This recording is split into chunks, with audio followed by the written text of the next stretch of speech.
আচ্ছা মা, দাদু এক্স্যাক্টলি কোন ডেটের কথা বলেছেন বলো তো? সেই দিন আমি অল ইন্ডিয়া রেডিওতে প্রথমবার গান গেয়েছিলাম। ওয়াও! গুরুমা, এই রোহিণী কে?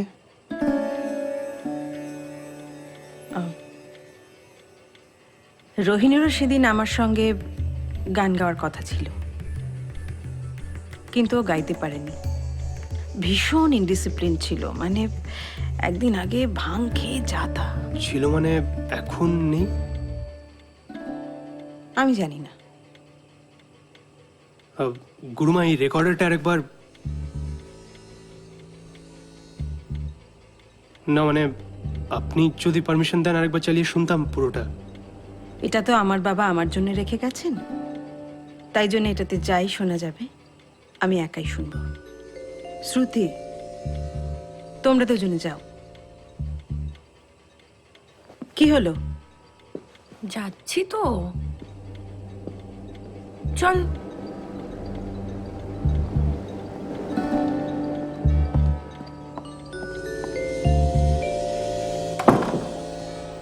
এটার কিন্তু কোনো মানে হয় না। শ্রুতি, ধ্যাৎ।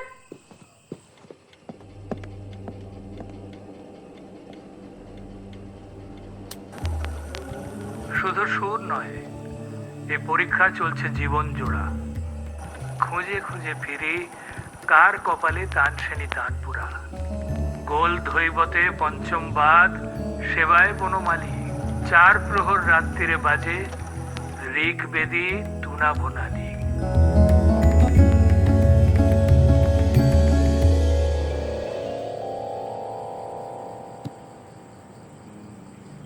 ভীষণ ইনডিসিপ্লিন ছিল, আগের দিন ভাং খেয়ে মানে যাতা। তুমি ভেবেছিলে আমি সেটা রোহিণীকে দিয়ে যাব, তাই তো? রোহিণী ইনডিসিপ্লিন?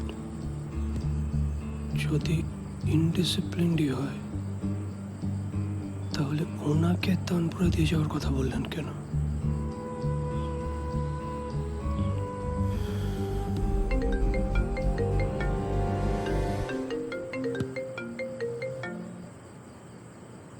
বলুন। কটর, কি বুঝলে?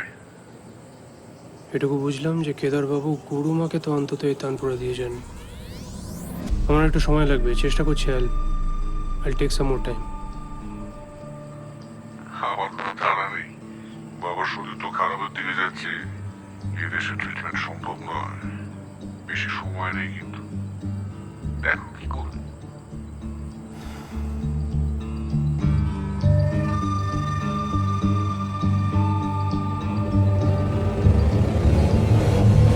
তোমাকে ভালোবেসে কোথায় যাব শেষে জানি না, সেই দেশে চিনাবো আছে বিনা। তবে সে আন্ধারে নিখাদে গান্ধারে কে তাকে প্রাণ ধারে প্রেয়সী তোমা বিনা।